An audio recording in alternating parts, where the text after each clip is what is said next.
할렐루야. 우리 살아계신 하나님께 영광의 박수 올려드리겠습니다. 네. 네, 우리 전후자 위에 계신 분들과 인사 한 번 더 나누겠습니다. 지난 한 해 감사했습니다. 지난 한 해 감사했습니다. 네, 한 해를 마무리하는 이 시간에 우리 2020년 작은 예수로 사신 분들의 그 섬김과 헌신 다시 한번 우리 마음에 기억하면서 감사하는 시간 서로 가지시면 좋겠습니다. 우리 가운데 보이지 않는 곳에서 예수님처럼 낮아져 또 우리에게 감동을 주었던 그 분들의 사연, 그 소박한 그런 사연 꼭 추천하고 싶은 그런 사연이 있다면 주보 안에 있는 그 간지에다가 오늘부터 다음 주 30일까지 적어서 요 입구에 있는 그 박스에다가 넣어서 주시면 함께 격려하고 또 은혜 나누는 시간 갖도록 그렇게 하겠습니다. 제가 기도하고 말씀 나누겠습니다. 자비로우신 하나님 아버지, 지난 1년 손살같이 또 순식간에 지나갔지만 이렇게 우리의 인생도 어느 날 마지막 날을 맞이하게 될 줄을 믿습니다. 늘 종말론적인 신앙을 갖고 늘 주님과 동행하며 우리의 인생에 남은 여정을 살아가게 하여 주시옵소서. 이 시간에 우리에게 지혜와 계시의 영을 허락하사 하나님의 말씀을 밝히 알아듣게 하시고 이 말씀 속에 담겨있는 우리를 향한 주님의 놀라운 음성을 듣게 하여 주시옵소서. 예수님의 이름으로 기도하옵나이다. 아멘. 이 시간에 저는 우리 가운데 거하시는 하나님이라는 제목으로 오늘 말씀을 함께 나누어 보기를 원합니다. 태초에 신이 세상을 창조했을 때에 그는 인간과 함께 살았습니다. 얼마 후에 그는 큰 난관에 봉착하고 말았습니다. 수많은 불만이 쏟아져 나오면서 신은 잠을 잘 시간조차 없었습니다. 인간의 문제를 해결하기 위하여 동분서주했지만 인간은 밤에도 성전의 문을 두드렸습니다. 신은 신경쇠약증에 걸려 거의 미칠 지경이 되었습니다. 그는 산이든 바다든 어디든지 간에 인간이 없는 곳이라면 숨어버리고 싶은 심정이었습니다. 이때 한 천사가 신의 귀에 대고 무엇인가를 소근거렸습니다. 그 순간 신의 얼굴에 흐뭇한 미소가 번졌습니다. 천사가 신의 귓가에 뭐라고 이야기한 것일까요? 그는 이렇게 말했습니다. 인간의 내면 안으로 숨으십시오. 그들은 결코 당신을 찾지 못할 것입니다. 혹시 누군가가 당신을 찾아낸다 할지라도 결코 걱정할 필요가 없습니다. 자기 내면에서 당신을 찾아낼 정도로 지혜로운 인간이라고 한다면 그는 결코 문제를 일으키지 않을 것이기 때문입니다. 신이 어디에 존재할까 하는 그 질문에 대한 재미있는 우화입니다. 이 이야기는 수메르 지역에서도 있었고 또 불교 설화에서도 이런 비슷한 이야기가 또 나옵니다. 온갖 문제로 시끄러운 이 세상을 바라보면서 신이 정말 고뇌하고 있다면 아마 그는 어디론가 숨어버리고 싶은 그런 심정일 것 같습니다. 요즘 우리가 살고 있는 이 세상을 바라보면 더욱더 그렇습니다. 지금 하나님은 어디에서 뭐라고 계실까요? 옷자락을 넓게 펼치시고 저 하늘 보좌에서 이 문제 많은 그 고뇌하는 인간의 세상을 바라보고 계실까요? 인간의 요구사항과 불만이 너무나 지쳐서 그냥 숨어 계신 건 아닐까요?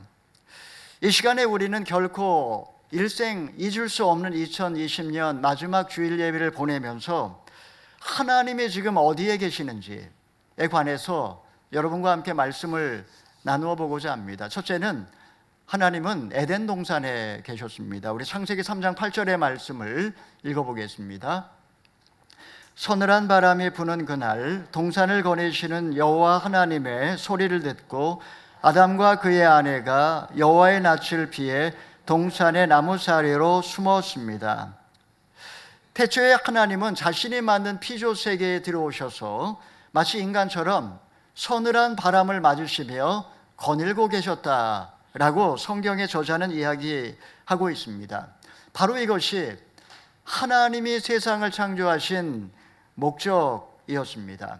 하나님은 자기 형상대로 만든 그 인간과 함께 하기를 원하셨던 것입니다. 하늘과 땅이 연결되는 그런 새로운 세상, 그 세상이 이제 도래하게 된 것입니다. 선악과를 따먹은 후 인간은 하나님의 낯을 피해 숨게 되었습니다. 거룩하신 하나님 앞에 인간은 도저히 설 수 없었기 때문에 그 음성을 듣고 두려움에 사로잡혀 나무 사이에 숨고 말았습니다. 죄로 말미암아 이제 창조 질서는 깨어졌고 하나님의 본래 계획은 실패한 것처럼 그렇게 보였습니다. 자, 하나님은 태초에 에덴 동산에 서늘한 바람을 맞으며 그렇게 산책을 하셨던 분이었습니다. 자, 그 하나님은 어디로 가셨을까요? 우리 둘째, 하늘에 거하시는 하나님입니다. 우리 신명기 26장 15절의 말씀 읽어봅니다. 하늘에서 주께서 계시는 거룩한 곳에서 내려다보시고 주의 백성 이스라엘과 주께서 우리 조상들에게 맹세로 약속하신 대로 우리에게 주신 그 땅, 그 젖과 꿀이 흐르는 땅을 축복해 주십시오. 절대자가 하늘에 계신다. 이것은 인류의 보편적인 믿음이었습니다. 구약에 보면 인간은 하늘을 향하여 두 손을 들고 기도했고, 그리고 하늘에 계신 하나님께서는 땅을 굽어 살펴보시며 자비를 베풀어 주셨습니다. 신약을 보게 되면 예수님은 제자들에게 하늘에 계신 우리 아버지여 그렇게 기도하라고 가르쳐 주셨습니다. 자, 그렇다면 여기서 하늘이란 무엇을 의미하는 것일까요? 욥이 말하기를 하나님은 하늘보다 높으시고, 그리고 솔로몬은 말하기를 하늘과 하늘들의 하늘도 하나님을 용납하지 못하거늘 이라고 고백을 한 적이 있습니다.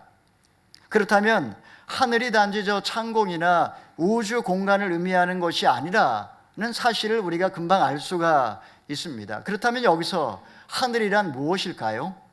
그 전에 우리는 고대인들의 우주관에 대하여 잠깐 이해할 필요가 있습니다.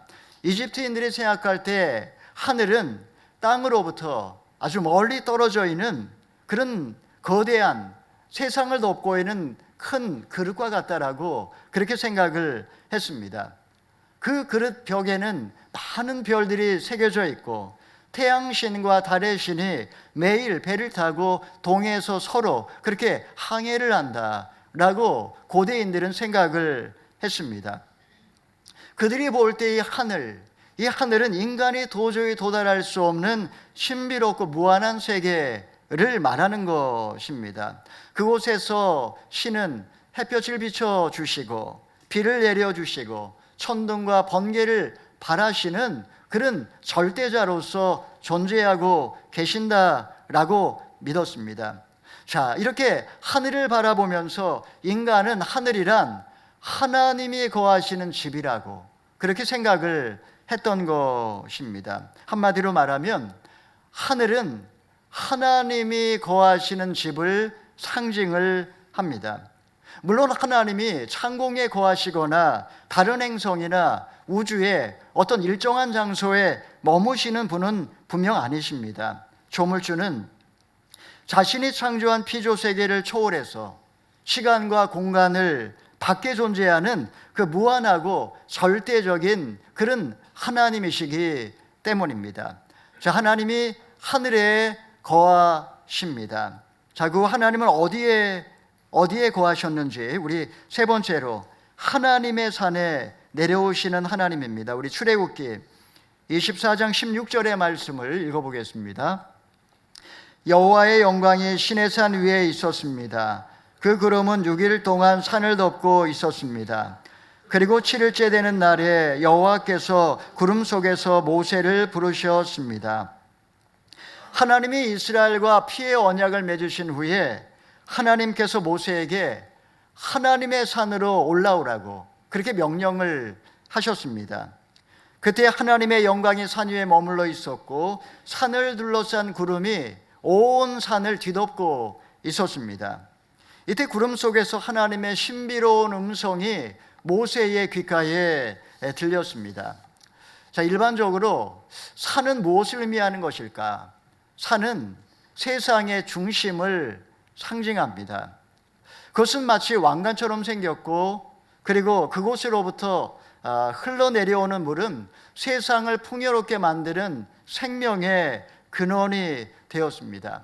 산기슭에는 수많은 동식물이 서식하고 원시인들은 그 산 속에 뭔가 신령한 존재가 정령이 산다라고 믿곤 했습니다. 또 성경에 등장하는 이 구름은 또 무엇을 말하는 걸까요? 구름이란 하늘과 땅 사이에서 하나님의 눈부신 현현을 감추어주는 역할을 하는 것이 구름이라고 할 수 있습니다. 인간의 눈으로 감히 하나님을 볼 수 없기 때문에 지성소는 항상 구름으로 가득했고, 하나님은 인간과 만날 때 늘 구름 속에서 말씀을 하시곤 했습니다. 많은 경우에 여호와의 산은 신의 산을 의미하기도 하지만, 또 아브라함이 그의 아들 이삭을 바친 모리아산, 곧 예루살렘을 의미할 때도 많이 있습니다. 산은 늘 하늘을 향하여 닿아 있기 때문에 신령한 사람들, 영적인 사람들은 늘 산에 올라가서 하나님을 만나곤 했습니다. 자, 이렇게 하늘에 계셨던 하나님께서 마침내 모세를 만나기 위하여 신의 산으로 강림하셨습니다. 자, 그 후에 하나님은 어디로 오셨을까요? 우리 네 번째는 성막입니다. 우리 25절, 출애굽기 5장 8절의 말씀 읽어봅니다. 그리고 그들이 나를 위하여 성소를 만들게 하여라. 그러면 내가 그들 가운데 살 것이다. 자, 신에서 하나님은 모세에게 성소를 만들라고 그렇게 말씀을 하셨습니다. 미크다시, 거룩한 장소라는 뜻입니다. 왜 하나님께서는 자신을 위하여 성소를 만들라고 하신 것일까요? 하나님은 인간 가운데 거하기를 원하셨던 것입니다. 하늘에 계신 하나님께서 신의 산으로 강림하셨고, 마침내 이스라엘 백성과 만나기 위하여 장막 안으로 오시겠다라는 그런 말씀입니다. 우리가 아까 읽은 이 본문의 말씀을 보게 되면 구체적으로 하나님은 성막의 재료와 그리고 도식에 관하여 구체적으로 명령을 하셨습니다. 이스라엘 백성들이 바쳐야 하는 그런 품목에 대하여 금과 은과 청동과 그리고 가죽과 시띠나무, 아주 다양한 기름과 향료, 보석, 이런 걸 말씀하시면서 내가 너희에게 가르쳐준 그 양식 그대로 만들라고 명령을 하셨습니다. 여러분, 우리가 곰곰이 한번 생각해 볼 필요가 있습니다. 하늘의 하늘들도 감당지 못하는 하나님께서 왜 인간이 만든 작고 작은 장막 안으로 들어오시겠다는 것일까요? 신의 산의 영광 속에서 구름과 번개와 천둥으로 위엄을 보이셨던 하나님께서 왜 초라하고 보잘것없는 지성소의 법궤 위로 오시겠다고 그렇게 말씀하시는 것일까요? 그 전에 우리는 먼저 성소의 구조에 관하여 간단하게 좀 생각할 필요가 있습니다. 성막은 우리가 아는 것처럼 큰 성막들과 성소와 지성소로 구분되어 있습니다. 성막들은 크기가 폭이 25m, 길이가 50m 정도 되는 넓은 뜰을 말합니다. 그곳에서 제사장은 짐승을 잡아 번제로 하나님께 바치곤 했습니다. 그 다음에 그 안쪽에 있는 성소는 직사각형으로 되어 있고, 그리고 그 안에는 향단과 촛대와 진설병이 놓여져 있습니다. 제사장은 하루에 2차례 떡을 갖다 바치고 기도와 함께 하나님께 향을 피우며 그렇게 하나님께 기도를 했습니다. 하나님이 임하시는 장소는 이곳이 아니라 조금 더 안에 들어가면 지성소라는 정사각형 모양의 그런 작은 공간인데, 그 안에는 아주 밀폐된 그 공간에 여호와의 법궤만 덩그러니 놓여 있습니다. 아까 규빗이라는 단어로 그렇게 크기를 이야기했지만 크기를 우리가 어느 정도 생각을 하면 되냐면 사과 상자 크기 정도 되는 그런 법궤라고 이야기할 수가 있겠습니다. 그 사과 상자만한 법궤 안에는 만나 항아리와 그리고 십계명 돌판과 아론의 쌍난 지팡이가 그 안에 들어가 있었습니다. 그리고 그 위에는 두 천사가 각각 한 날개를 들어뜨리는 가운데 뚜껑 위를 가리키고 있는데 바로 그 천사의 날개가 가리키는 그곳을 시은좌라고 부르고 그곳에서 하나님이 말씀하시는 그런 거룩한 공간이라고 하나님은 이야기를 하시는 것입니다. 우리 참조 구절 출애굽기 25장 22절의 말씀 읽어봅니다. 거기서 내가 너와 만날 것이고 증거궤 귀에 놓여있는 두 그룹 사이 덮개 위에서 내가 이스라엘 자손을 위해 내게 준 계명에 대해 내가 모든 것을 너와 말할 것이다. 하나님은 지성소에서 내가 너희와 만나길 원한다 라고 말씀하셨습니다. 핏뿌림이 있는 바로 그곳, 대제사장이 1년에 한 차례 들어가 피를 뿌리는 바로 그곳에서 하나님이 말씀하셨고 인간이 그분의 음성을 듣게 되었습니다. 하나님은 저 하늘에 계시고 거룩한 성산에 거하시지만 우리가 매 주일마다 예배당에 나오는 이유가 여기에 있습니다. 하나님은 우리를 만나길 원하십니다. 우리가 매 주일마다 예배에 나와 하나님께 예배드리는 이유가 바로 이 예배당에서 하나님이 우리를 만나길 기뻐하시기 때문입니다. 다윗은 여호와의 궁전을 얼마나 사모했는지 몸과 마음이 쇠약해질 정도였다라고 고백을 했습니다. 그는 안식일 지키는 그 성도와 함께 기쁨과 찬양을 바라며 저들과 함께 여호와의 집을 가는 것을 얼마나 사모했는지 모릅니다. 때로 다윗의 인생에 힘들고 어려운 일들을 만날 때도 있었지만 그가 이 모든 위기와 어려움을 이겨낼 수 있었던 원동력은 성전에 나와서 하나님을 예배할 수 있다라는 그런 사모함, 기대가 그의 모든 어려움을 극복하게 해주었던 원동력이었던 것입니다. 여러분, 우리는 지난 1년 동안 예배당에 나올 수 있는 것이 얼마나 큰 축복인지 우리는 절감을 했습니다. 무소부재하신 하나님, 어디에나 아니 계신 곳이 없는 하나님께서 굳이 이곳에만 계시겠습니까? 영상으로 예배를 드리면 하나님이 은혜를 안 주시겠습니까? 물론 아닙니다. 그럼에도 불구하고 하나님은 약속하셨습니다. 이 전을 향하여 주의 눈이 주야로 보고 계시고 이곳에서 기도할 때 주님이 들으신다고 했습니다. 이렇게 공동체 가운데 그리고 이 예배당 가운데 하나님이 우리를 만나길 원하시고 그리고 오늘 마지막 예배를 드리는 이 시간에 주님은 우리를 이곳으로 초대해 주신 것입니다. 자, 하나님은 이렇게 인간이 만든 성막 안에 거하셨습니다. 그 하나님은 어디로 가셨습니까? 우리 다섯 번째로 예수 그리스도입니다. 우리 참조구절 요한복음 1장 14절 읽어봅니다. 그 말씀이 육신이 돼 우리 가운데 계셨기에 우리는 그분의 영광을 보았습니다. 그것은 은혜와 진리가 충만한 아버지의 독생자의 영광이었습니다. 여기서 거한다 라는 말은 구약시대에 장막을 친다 라는 그런 말과 같은 의미입니다.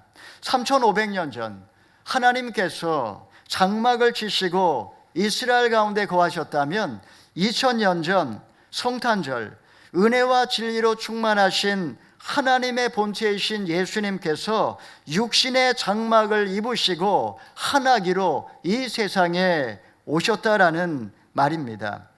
왜 예수님께서 낮고 낮은 이 땅에 인간의 형체를 입으시고 우리와 함께 하신 것일까요? 그 이유는 한 가지입니다. 인간과 함께 하고 싶어서, 인간을 너무나 사랑하셨기 때문에 인간의 장막을 입고 인간의 육신을 입고 이 땅에 내려오셨습니다. 임마누엘, 하나님이 우리와 함께 하시도다. 얼마나 감미로운 고백입니까? 동시에 인간이 도저히 이해할 수 없는 놀라운 신비라고 할 수 있습니다. 예수님은 장사꾼의 소굴로 변해버린 성전을 채찍으로 정확하신 다음에 이렇게 말씀하셨습니다. 이 성전을 허물라. 그리하면 내가 3일 후에 다시 세우겠다. 이 성전은 물리적인 성전, 예루살렘 성전을 말하는 것이 아니라 예수님의 몸을 가리키는 것이고 십자가의 죽음을 상징하는 것입니다. 여러분, 이제 우리는, 인간은 누구나 예수님을 통하여 하나님을 볼 수 있게 되었습니다. 지금까지 아무도 하나님을 본 사람이 없었지만 아버지의 품에 계셨던 독생자께서 하나님을 우리에게 친히 보여주셨습니다. 그렇기 때문에 우리는 육신을 입고 이 땅에 오신 예수 그리스도를 만날 때 하나님을 더 깊이 이해할 수 있고 하나님과 친밀한 그런 관계를 맺어갈 수가 있다라는 것입니다. 자, 이렇게 하나님은 예수님의 모습으로 이 땅에 오셨습니다. 그 하나님은 어디로 가셨을까요? 우리 여섯 번째로 그리스도인의 영혼입니다. 우리 고린도전서 6장 19절에서 20절의 말씀 읽어봅니다. 여러분의 몸은 성령의 전입니다. 여러분은 하나님께로부터 성령을 받아 여러분의 안에 모시고 있습니다. 여러분은 자신의 몸이 자기 것이 아니라는 것을 알지 못합니까? 하나님께서 값을 치르고 여러분을 사셨습니다. 그러므로 여러분의 몸으로 하나님께 영광을 돌리십시오. 사도 바울은 우리의 몸 자체가 하나님의 성령에 거하시는 전이라고, 성전이라고 그렇게 말하고 있습니다. 도대체 우리에게 어떤 일이 벌어진 것일까요? 성경은 하나님께서 성령을 보내주셔서 우리는 영혼 안에 그분을 모시고 있다고 그렇게 말씀하고 있습니다. 지금 우리 육신 안에 하나님의 성령이 살고 계신다라는 뜻입니다. 성령이 우리 육체 안에 거하신다는 사실이 실제일까요? 아니면 상징이나 비유일까요? 여러분, 상징도 아니고 비유도 아니고 실제 우리 육체 속에 일어난 놀라운 신비의 사건입니다. 마치 하나님께서 성육신하셔서 육체 가운데 거하셨던 사건과 비견될 만큼 놀라운 기적의 사건이 우리 한 사람 한 사람의 삶 속에 일어난 것입니다. 인간의 영혼은 원래 하나님이 그 코에 생기를 불어넣으실 때 생명이 되었다, 살아있는 존재가 되었다라고 했습니다. 아담과 이브의 범죄로 말미암아 하나님과의 관계가 단절되면서 생명은 죽어버렸고 인간은 텅 빈 존재가 되고 만 것입니다. 영적으로 죽어버린 존재, 하나님과의 관계가 끊어진 인간은 결국 공허감과 목마름을 채우기 위하여 일생 야곱의 우물가를 배회하는 그런 존재가 되고 만 것입니다. 그런데 2000년 전에 예수님께서 십자가를 통하여 우리의 영혼을 정화시켜 주셨습니다.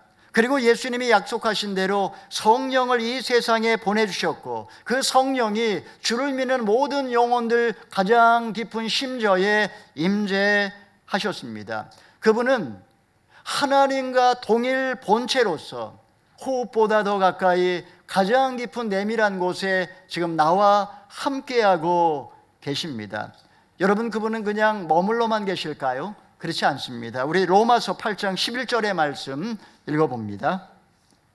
예수를 죽은 사람 가운데서 살리신 분의 영이 여러분 가운데 거하시면 그리스도 예수를 죽은 사람 가운데 살리신 분이 여러분 안에 거하시는 자기 영으로 인해 여러분의 죽을 몸도 살리실 것입니다. 성령은 마지막 날까지 파라클레토스, 우리의 영원한 상담자로 곁에 계실 뿐만 아니라 우리 안에서 나를 그리스도의 형상, 닮은 존재로 변화시켜 주십니다. 그리고 마지막 날이 되면 마치 누에 꼬치가 나비로 변모하듯이 우리 모두를 죽을 몸에서 변화되어서 놀라운 영광의 형체로 그렇게 변모시켜 주십니다. 우리의 삶이 마침내 완성되는 순간 하나님의 성령이 그 역사에 개입하실 것이라는 약속입니다. 사랑하는 여러분, 하나님은 멀리 계신 분이 아닙니다.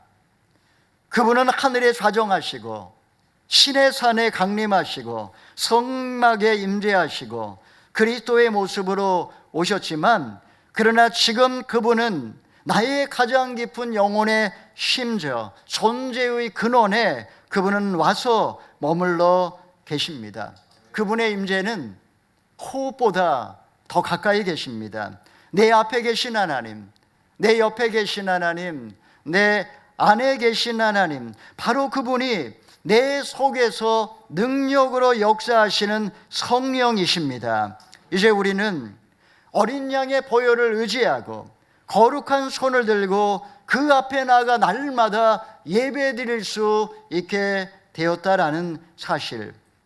자, 하나님의 성령이 놀랍게 우리의 영혼 안에 지금 임재하여 살고 계신다. 자, 마지막 역사의 마지막 날, 이제 하나님은 어떤 일을 일으키십니까? 우리 마지막 7번째는 성전 그 자체이신 하나님입니다. 우리 요한계시록 21장 22절의 말씀 읽어보겠습니다. 나는 도성 안에서 성전이 없는 것을 보았습니다. 이는 전능하신 주 하나님과 어린 양께서 도성의 성전이시기 때문입니다. 도성은 해나 달의 비침이 필요 없습니다. 이는 하나님의 영광이 도성을 비추며 어린 양께서 도성의 등불이 되시기 때문입니다.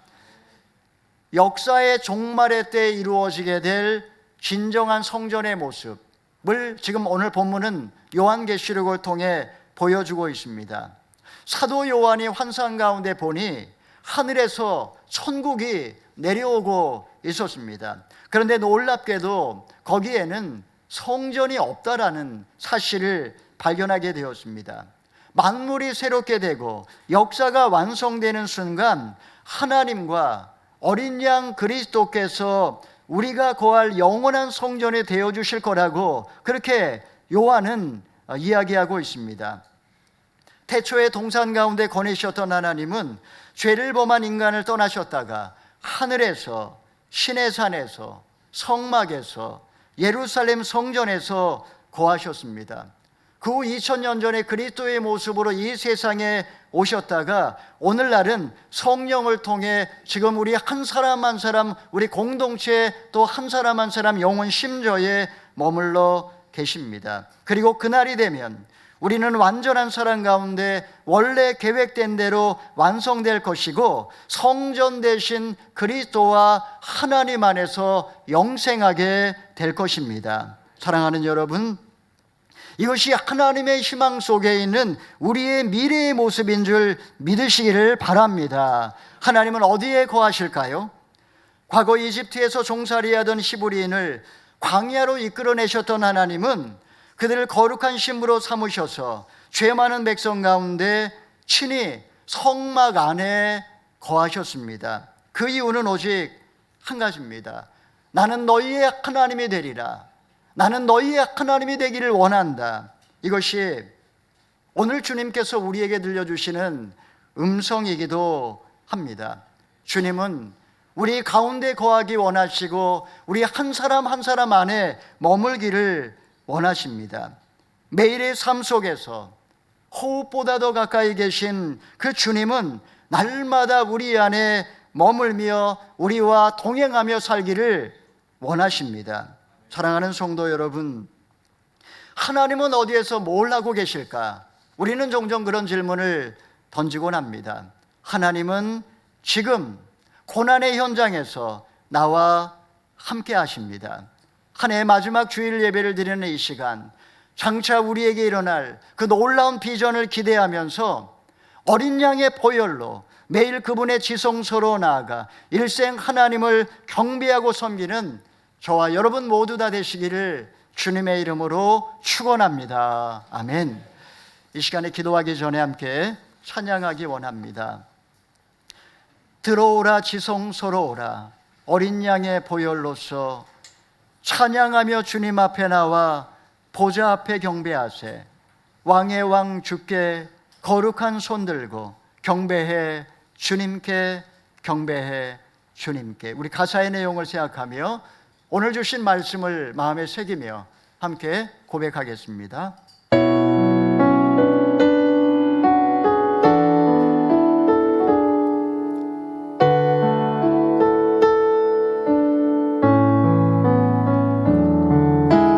들어오라 지성소로 오라 어린 양의 보혈로서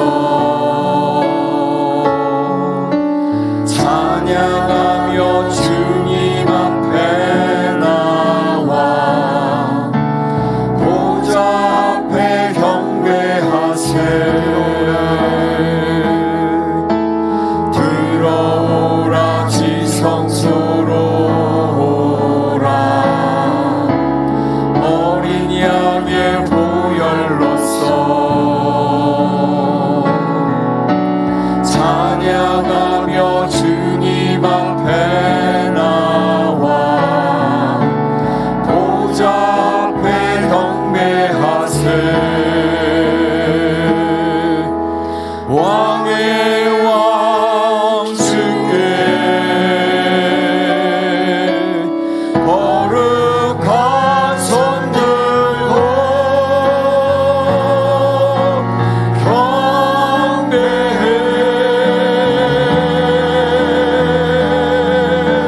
주님께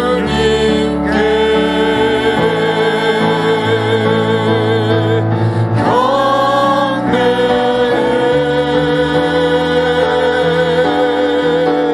주님께.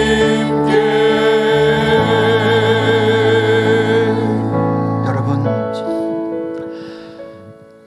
세상 사람들은 하나님이 없다라고 말합니다. 아니, 나의 필요를 채워주지 않고 나를 그냥 고통 가운데 내버려두는 신이라면 필요 없다라고 말합니다.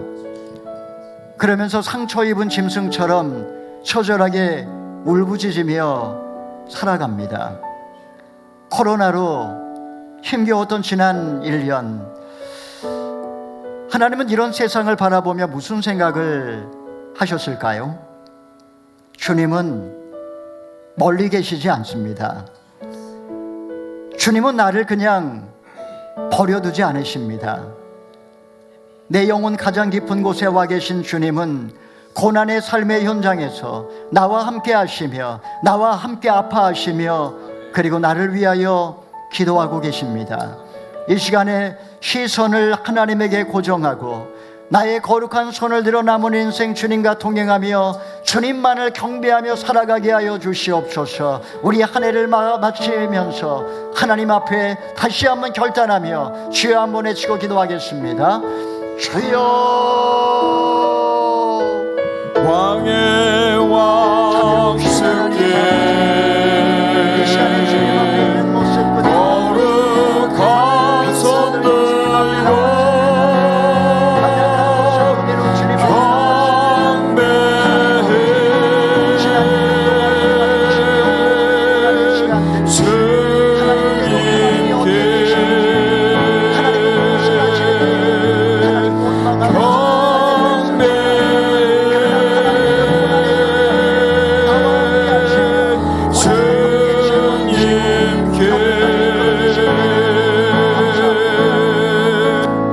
아버지, 에덴 동산에서, 신의 산에서, 성막의 지성소에서 그리스도를 통하여 나의 육체 안으로, 그리고 마침내 역사를 완성하시는 영원한 성전 되신 하나님 안에서 우리를 만나주시는 주님을 찬양합니다.